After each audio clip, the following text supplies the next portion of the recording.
The Square Ball Podcast. It's time for propaganda. Welcome to the show, our weekly magical misery tour. I'm going to start calling this, where you take us, Michael Normanton, around the football fan channels. To Wales mainly this week, and Christ, it is miserable. Yeah. They're really not happy at all. Into it then. This is propaganda. This is that Cardiff City fan. So, the young boy. We're going to start off with some words about how great we are, how great Leeds fans are. Great bunch of lads, basically. Before I start this vlog, I'd like to say thank you to all the brilliant Leeds United fans and the Square Ball podcast who got me to 2,000 subscribers, so it wouldn't have been possible without you, so thank you all guys very much. You're very welcome, young man. That's nice, isn't it? Chris McMenamin's with us. Yeah. Did he send his invoice through then? We're helping him out, aren't we? That's the thing. And he's helping us out as well by giving us this lovely content for free. So he's not optimistic before the game. So this is his prediction, and then into something altogether more unsavoury, unfortunately. Right, so my prediction is 3-0 Leeds. Dad, what's your score prediction? 2-1 Cardiff. 2-1 Cardiff. There's only 1-0.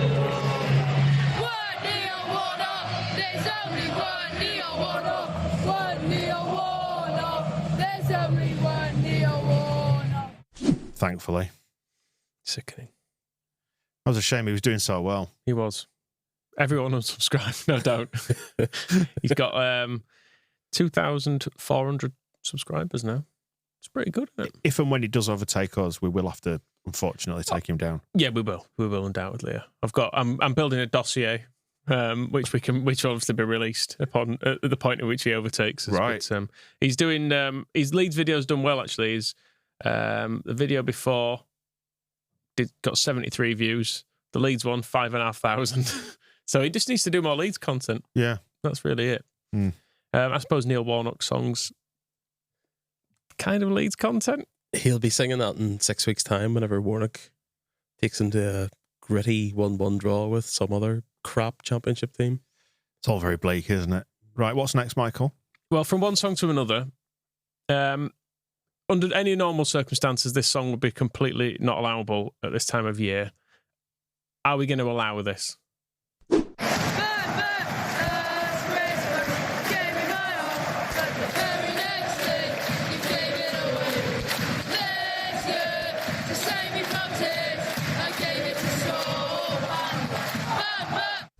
Apologies if you are playing the Whamageddon game, because you've just broken it for somebody there, haven't you, Michael, by making me play that? It's not the original. Right. I think you're all right. Note, of all the songs relating to Soul Bamba that you could have sang, doesn't really fit. You have to really hold the soul at the end of it. There's literally a song called La Bamba. Soul Bamba, you could have done, yeah. No, fair point. Come on, guys. Right, into the game. And he starts to get a bit upset from this point onward, basically. From kickoff. Yeah, I think the Soul Bamba stuff was nice, but then unfortunately the game began, and this is a red card.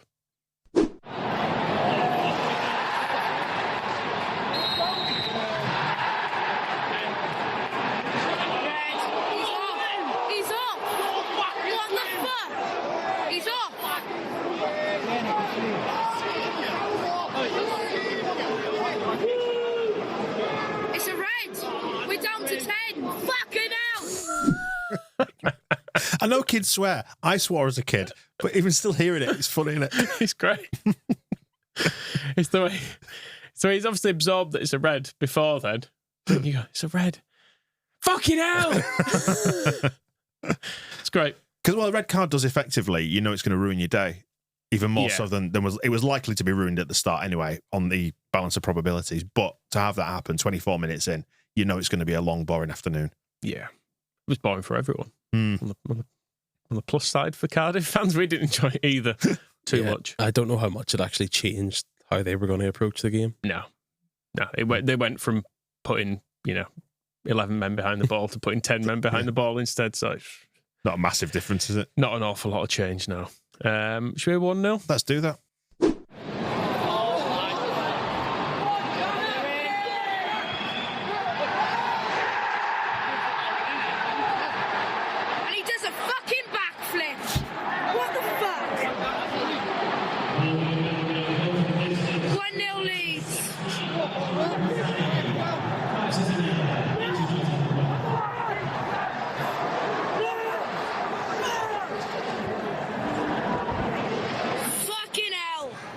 fucking wanker! Oh my God, we're back to square one, 1-0 down.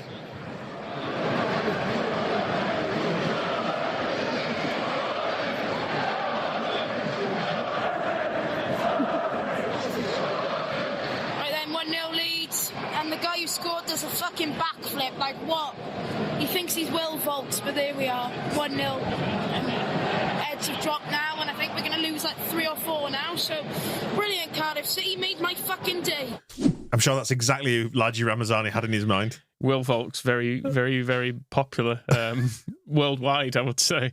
I have had to look him up. He's at Oxford. I believe, was it Will Volks who challenged Simone Biles for the gymnastics gold medal in the recent? It's possible. Yeah. I don't really know anything about him. Played 105 games for Cardiff, though. He played for Rotherham in Bielsa's first season, remember? Because he was quite good. Well, he's at Oxford now, and they're doing surprisingly well, aren't they? Mm-hmm. They're in the same division as us, aren't they? They are, yeah. Bloody Weirdly, hell. only got 3 stands, and they're in the same division as us. It's like being back in League One. Hey, we might have 3 stands soon. That's true. Now they're going to build behind, aren't they? Behind and over. And then release the asbestos to the upper tier. Right. 2-0? Let's go on then. 2-0.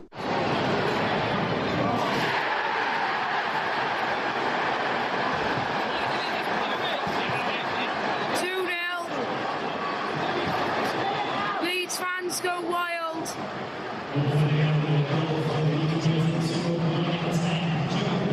Same old fucking shit every week.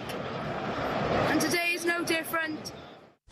He said that with the air of a middle-aged man who's seen all this before so many times. It's good, isn't it? I enjoyed the first clip as well. You just hear someone in the background go, "Wanker!" Just nothing you can do. He did also really nicely capture Willie Nonto's attempt at joining in with the acrobatics. We know Somerville and him were best mates. Maybe he's trying to sort of, his short wing mate. He just needs another one. He's trying to join him, but it's a bit more of the Luke Aylings about it as Willie's. He's not. Willie doesn't look physically predisposed to being able to do a somersault. He's got the build of a gymnast. Oh, he's a bit little. And is he not a bit small? I don't know. I feel like Gymnasts notoriously tall people. Well, do you know how big? Speaking of Simone Biles, Simone Biles is 4'9". I've described this wrong. He's a little cube. Right. Is what I'm saying. I don't know. I feel like gymnasts are a bit. He's too heavy. Is what I'm saying. I suppose. I could see him on the pommel horse. He's not got much room to. All right, yeah, I'm willing to see it. I'll say this: it's still a decent cartwheel type thing It's that he better does. than I could do. Oh yeah. It is better than Luke Aylings. It's better than Robbie Keane's. Yeah. Better than Jimmy Floyd Hasselbanks. There is a really good photo. It might be when we were looking through the photo agency pictures, when we put together like the artwork and stuff, and there's one where Ramazani is tumbling. I think the club tweeted it. Is that the same? Is it the same one when you see Sam Byram, who's just slightly out of focus in the background, but you can see this kind of broad grin on his face, and you can see the thought in his head going, bloody kids, eh? Who's doing the worst backflip in our squad? Joe Rodon's breaking his neck. He's going to get talked into it by his brother. He's going to try and do it off a balcony. Paralysed. Yeah, I was going to say he could see him in a nightclub just off a table, straight through it. It's going to go really badly for him. It reminds me of that. Do you remember that advert that was on the telly over here? I can't remember exactly what it was about, but it was where that silly bugger on a night out is climbing up some scaffolding. His mate encourages him to get up and go get a balloon. That's Joe Rodon, and he falls off. Go get the balloon, Joe. Bless him. Right, anyway, this is full time, but this is his edit, not yours. The transition here is not. I sometimes do edit these to make it funnier, but this is the way he's done it, and it's very well done. That's that fucking shit. That was absolutely crap. I mean, sorry, but that's not fucking acceptable. That is not acceptable. I get it's Leeds, I get they're a really good team, but none of them were up for it today. The manager, he wasn't up for it. Bullet, I backed Bullet. I back the team, I back the manager, but I just can't no more. It's every single week. Nothing's going to change if he stays.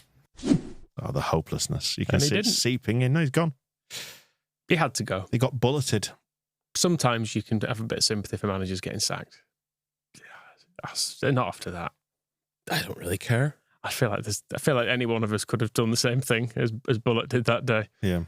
So as you said, optimism wasn't particularly high before the game. This is Tic Tac 14 with this is the start of his matchday vlog.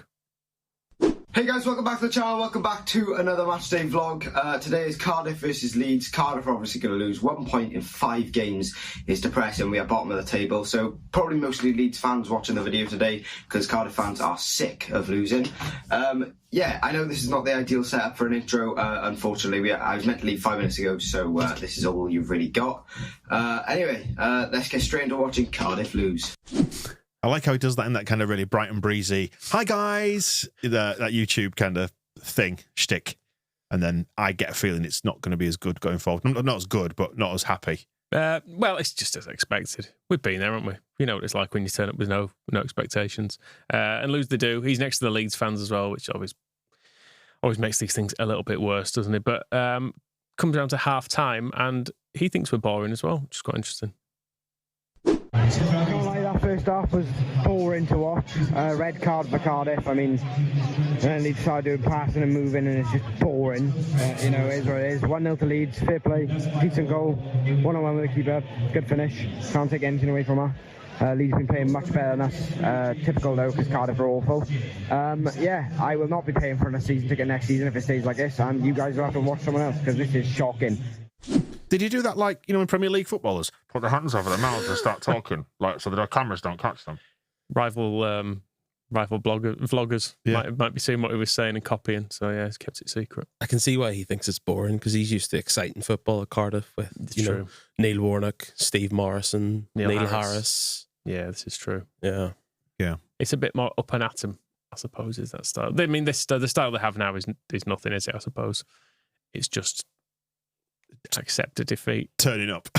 Basically, yeah. Right, so we're going to the view from the Ninian next, is that right? Yes, so this is a little summary of the game. First starting point really for this, it was just a poor game of football, wasn't it, from us? It was dreadful. Really, really poor. You like to think with a game like that, knowing what's at stake with Bullock's job and everything with the players being put on the league, there would be some fight, some impetus, some just change in attack incentive.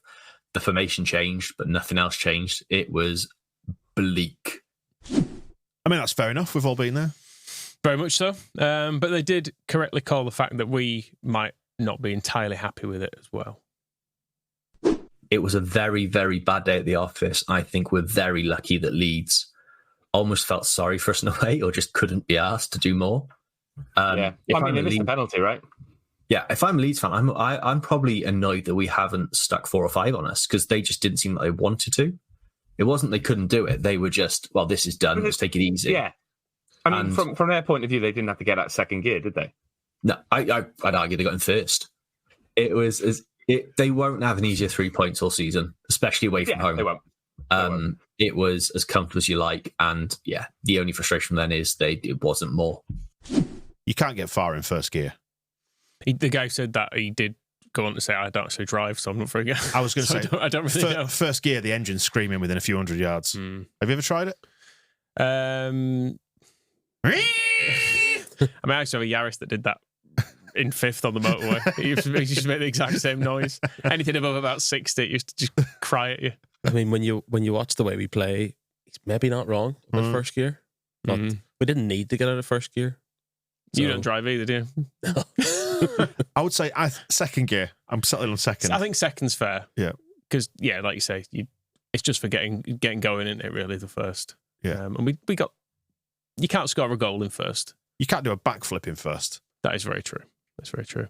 One thing I did pick up on from a few different channels, but they weren't very happy with the behaviour of their management and bench around the Bamba stuff. And did you notice this during the game? Not during the game, but I did pick up on it afterwards. So it was like it was the 14th minute, wasn't it? Yeah, the applause. It did show a shot of the benches, and I noticed their bench didn't look particularly engaged with it, and they weren't best pleased with that. It just kind of compounds everything, doesn't it, really? And it shows a club that is incredibly disconnected at the moment from everything around it. Say a club, a team, because the club was spot on with their tributes. Yeah, just optics-wise. Like, I've gone through a few different things. I was trying to be kind of like level-headed about this. Like you're thinking, like at best it's naive. Yeah. Like not to stand up doing that. But then you think about it, right? You look in front of you, to the left, to the right, to the bench, to the side to you. Everyone else is standing and clapping. Yeah. It's on the screens. Like, you know what's going on around you. It's like I've arrived in games before chatting with a mate and realised, shit, there's a minute silence on or something like that. And you immediately quiet down because you look like a fool. They know what's going on. Yeah, it didn't look good, did it? Not great.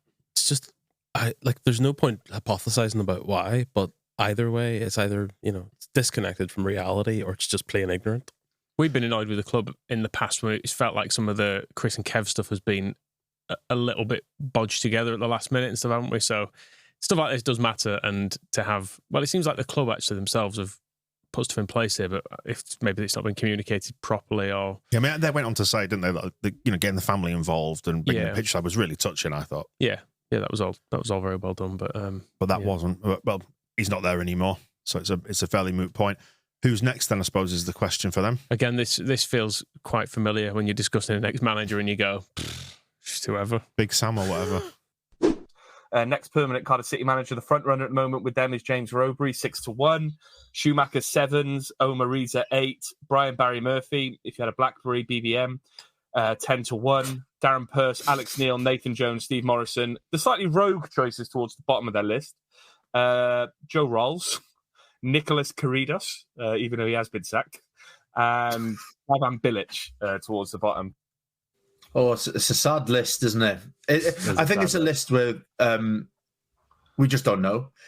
And sometimes that's a good thing because, we're not showing our hand. But I think it's because we don't have a plan.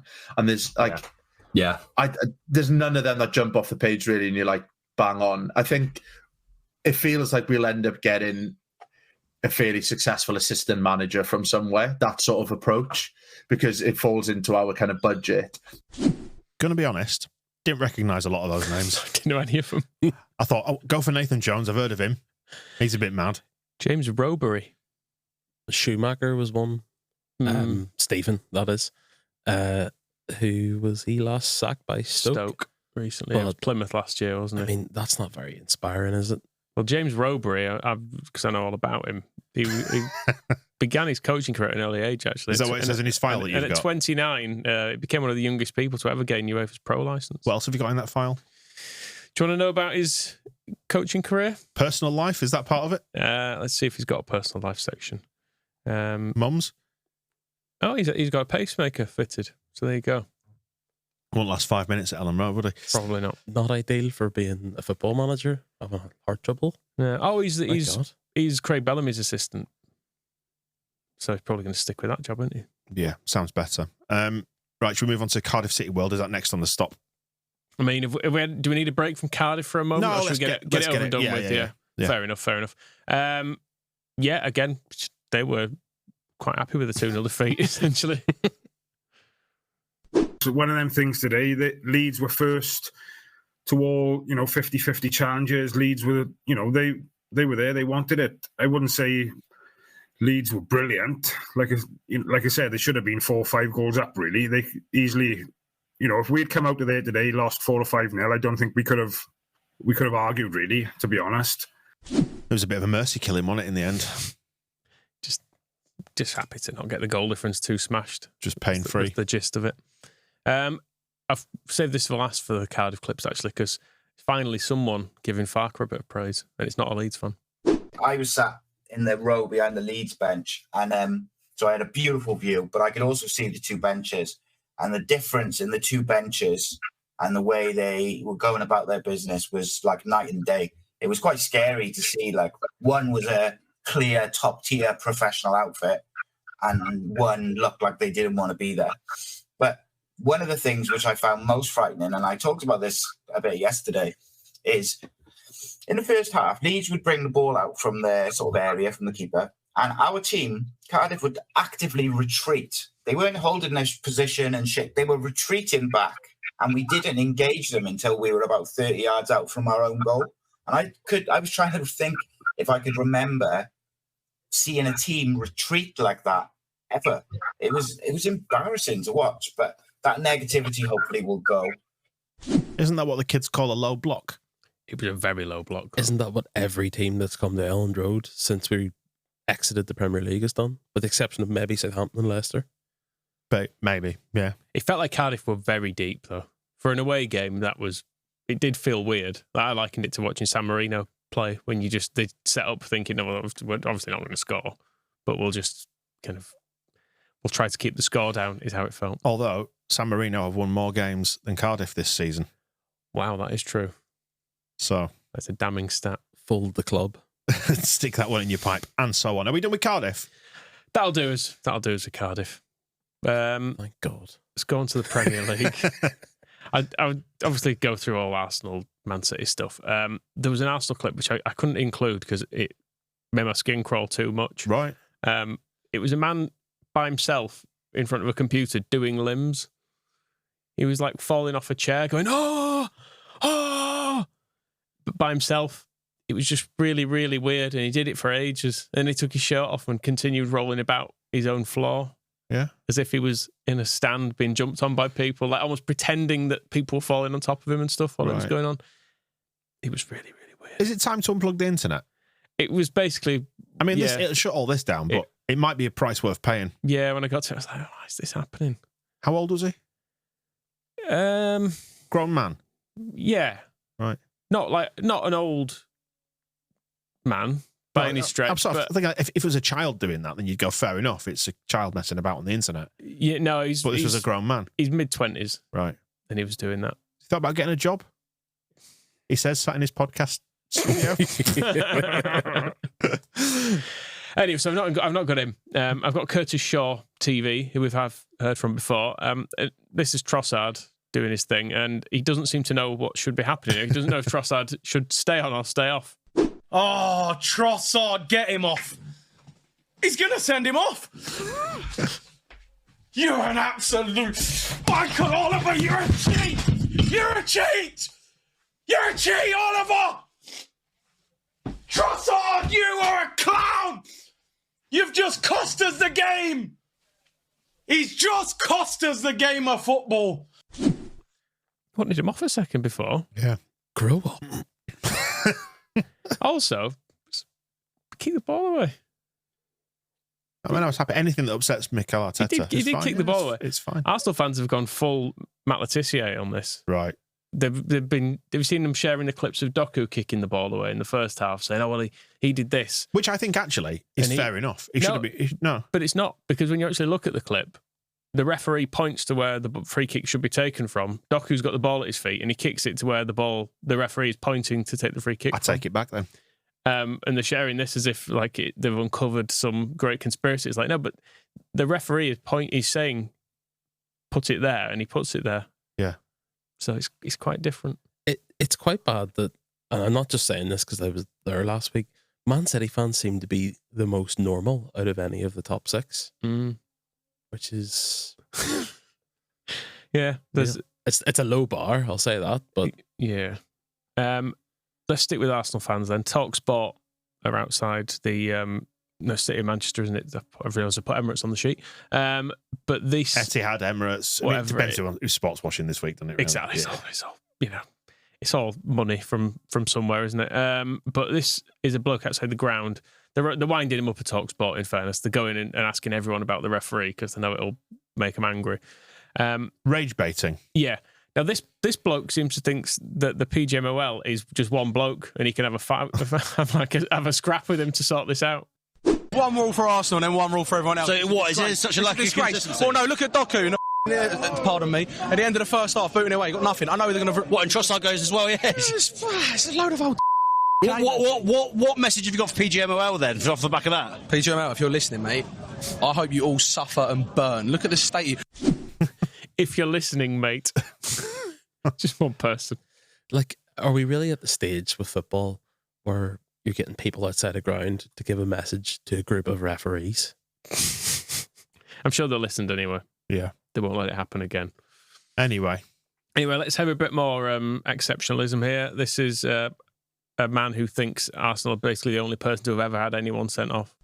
Talk to me. Right. Did Michael Oliver, the referee, have any control over that game? Not a home. He had no clue. Hey, listen to me. 115 charges, 115 guilty charges. Mate. 10 men as well. 10 men. We got it. Hey, can someone explain to you, why do Arsenal every single time we play a game, why do we get a red card? But why does no one else get a red card? That's what I want to know. Do you think there's a real lack of consistency as well? Because obviously you've seen Trossard show the bars and then boots the ball away and gets that. I think it's absolute corruption to the highest degree. There's an agenda against Arsenal, and every single game we play, there's a referee that wants to send our players off, and for every other team doesn't get that. What's that about? The ramblings of a drunk man. Every single game Arsenal gets one sent off, and no one else ever gets anyone sent off. And that is a fact, Chris, and you can't argue against it. No, I definitely have felt like that outside Elland Road, but thankfully no one's ever dared to put a microphone in front of me. You just need to say sometimes, not now. I'm a bit upset with what I've just seen. I'm going to just take 5 minutes, have a breath. Well, that's the Emirates. Where are we going next? The Etihad, whatever that sports washing stadium is. That place, yeah. Do you want to go bit of Everton? Bit of Webby and O'Neill? Across the city. Let's go Webby and O'Neill. Yeah, let's go across the other side of Manchester.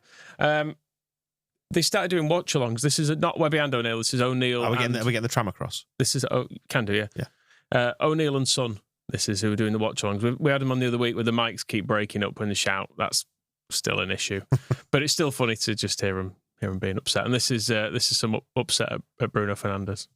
Kind compliment. Yeah, Man United on the attack here. Bruno in the centre to Xerxes. Go on, he finds it. Oh, come on, Reds. Let's finish one of these chances. What's that? Great football, great. Inu to Bruno. Bruno off Xerxes makes the run. Bruno then leaves him stranded. What's that? Wasted chance. You can't miss that.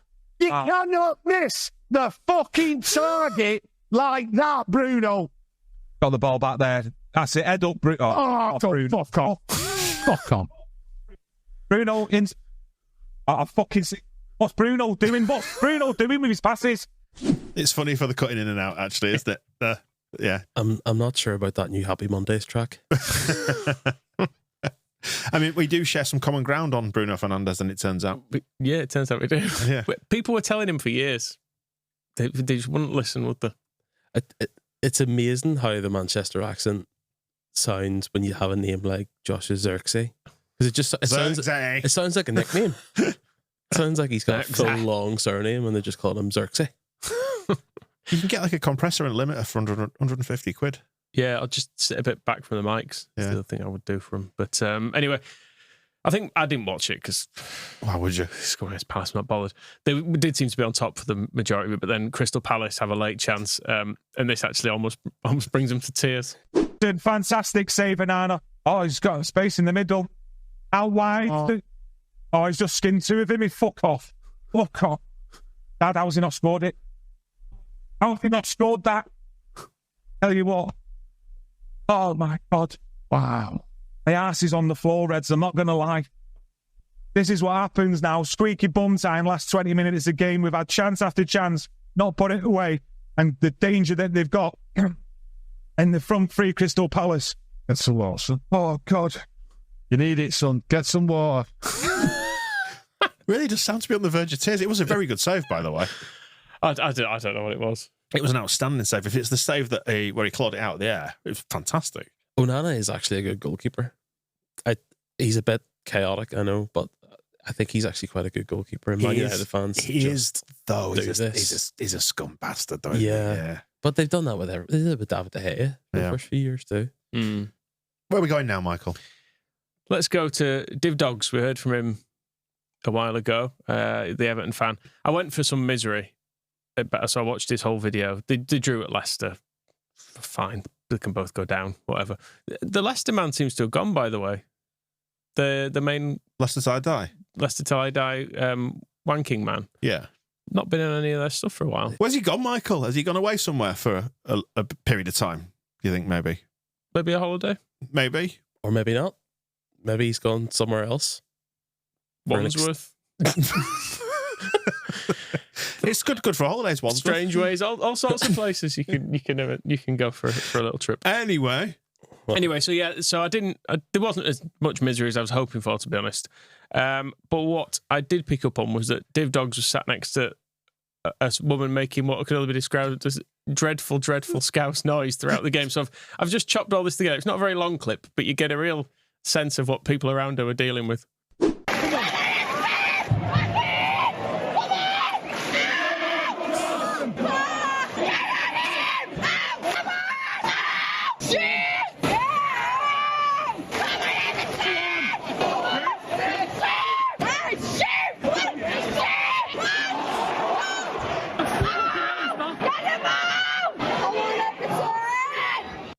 Wow. Someone needs to stage like an intervention. Sounds like something they play in Guantanamo Bay. Because some of those weren't words either. There were bits when you could choose just like, get out, come on Everton. But there's bits where she just goes, nah! Very passionate. Just making a shrill squeal of a thing. I don't even know how to describe it. I'll say this. Some of the people I sit around, people I sit beside are nice. Some of the people in the cheese wedge say some stuff that I'd literally rather they just squealed rather than have to listen to their opinions. Like what? No. Right, so what we got now? So this is Everton of defending at the end of the first half. We know the situation. Yep. You played slightly over time. The referee's letting them have that one last attack. Everton clear the ball, and he changes his mind completely.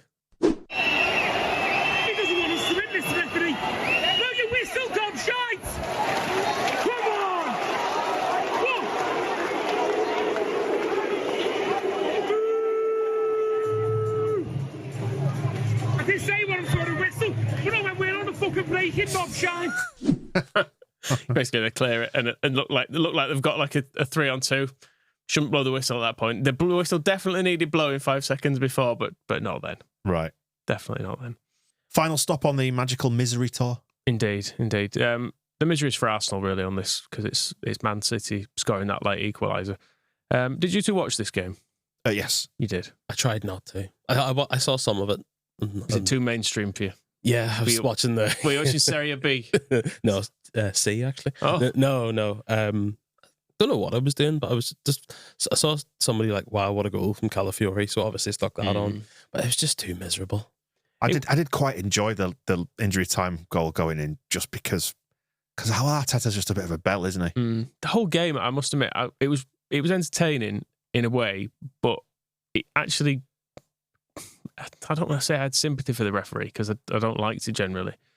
But both teams are just being such complete cocks throughout and trying to get each other sent off and just moaning about everything. I just thought there's a fair argument for him just telling them to fuck off. Just leave just walk off. Just send some people off and head back down the tunnel. Is it once you get out of 6 men, you've got to abandon it? Something like that, 7 or 6. Just send off enough people so you can abandon it and go, there you go. That's what you fucking wanted. Because like in the good old days of Arsenal and Man United going at it and stuff like that, there were actually very bitter matches like that one where Keane's screaming at Vieira in the tunnel and you stuff. get actual fighting as well sometimes. Yeah. So what about just on Erling Haaland to throw a few uppercuts? I think he was close to it though, wasn't he? He was giving some verbals to Arteta on the pitch at the end. Yeah, well, which the camera caught. He did a little barge as well, didn't he, Haaland? But it just generally felt very very tetchy. But Arsenal were doing like just endless cramp throughout the whole second half, to the extent where I just think the ref should book people for going down with cramp. Right. I just have it as a new rule. Oh, head injury, is it? I've already come for the head injuries in previously, I think. I was that off air, I can't remember, where I was saying, no one's ever really injured, just play on. Right. Apart from the ones that are. But how often does it happen? Peter Cech, 20 years ago? It's not happened since, it's fine. Just play on. Is neurology one of your skills? All I'm saying is it needs to be looked at because it's... You don't want to see a rule change until somebody actually gets their head knocked off, do you? Well, it's fine, but the problem is it just gets exploited as a rule because people go, if it's a head injury, you have to stop. In the same way as you can say, it's not time wasting because the ball's in play, but if a goalkeeper's just on the floor holding the ball for like 20 seconds, laying down with it in that way that they do, where they catch a ball at normal standing height and then lay down and roll around with it for a bit, like it is time wasting, but it's technically in play, so it kind of is. It's a grey area, is what I'm saying. So it's there to be exploited, and that's what head injuries are too. Right. So you won't stop it until you see actual blood. Yeah, I think players know themselves when people are badly injured, don't they? And even then, it's only blood. Play on. Exactly. Spit on it, wipe it with a hanky, off you go. You can tell you come from the Irish sports here, the hurley and stuff, where people are just like, he's knocked his teeth out, it's fine, just fucking crack on. You can put it at the end of the game. What's the big deal now? So anyway, yeah, when Man City's equaliser does finally go in, I will admit to actually celebrating it a bit, because I was like, good, yeah, fuck off Arsenal. And that's the exact reaction that this guy had. Lays it off. It's Kovacic. It's blocked on the line. Hey, it's an equaliser! It's an equaliser! I can't believe it! Eat shit, Arsenal! David Raya's time wasted! And Allen grabbed the ball and I think he threw it in the back of David Raya's head! You absolute shithouses! You eat shit! You time wasting bastards! Have some of that! 7 minutes! Eat shit! That's me and Ellen Road, is that a lot of the time? I think that's why I could sort of sympathise. Yeah. We've talked about that a couple of times on the podcast about like whenever a goal like that goes in and you're to the away end. That's obviously he's in front of a camera in his house or whatever, but it's all the same. It's a lot more acceptable when no one can hear it and you're not recording it. Yeah, when it's in a mix of other people doing it, it feels absolutely fine, doesn't it? When it's 30,000 people doing it, that's fun. Yeah. I actually forgot there's one more clip. Oh. Bit more Everton. You know, the Everton Spaces, the Twitter Spaces that we went to the other week. Where the truly unhinged live. Indeed. This is just as vaguely unhinged, but some photos did the rounds. I don't know if you saw them on Twitter.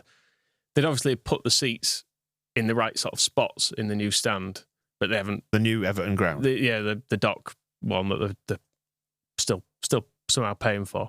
But yeah, there were some pictures of it, and it looked a bit fucked because it had been windy and it's not been built yet. They're still building it, yeah. And this is an Everton space with some people talking about that. Someone just messaged me over the seats on Bramley Moor and said that picture's real. The wind that took the seats out. No, I've seen it. For me, mate, that's a fucking bad installation. That if that's happening, I mean, I know the winds were quite high, but all the same, that shouldn't be happening anyway, should it? Let's be honest. You haven't been screwed down, you pair of fucking lemons. That's what I said. They haven't been screwed, they've just been clipped in. They haven't just been placed there. They haven't been... Yeah. No winds, fucking thing going. Taking metal bolts out of fucking concrete. So they've just been clipped in, haven't they? I don't know, fucking I don't fucking know, do I? Our fans moaning about Bramley Moor. Oh, the seats are blew away. Oh, fucking blow yourself away to another fucking team, you moaning cunts. Hey, fucking soft swats. Moaning about the Bramley Moor fucking seats blowing away. Who gives a fuck? It's not even built yet. Let the fucking thing get built and then we'll fucking moan if it's shit. I'm not fucking moaning. I'm not moaning. I never said you was. I'm just saying, fuck. See what you fucking done now, Jamie? You fucking started this.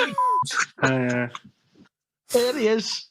Jamie, I've just had a text. Jamie, I've just had a message. You must get about 5,000 messages through this space, you fucking ball bag.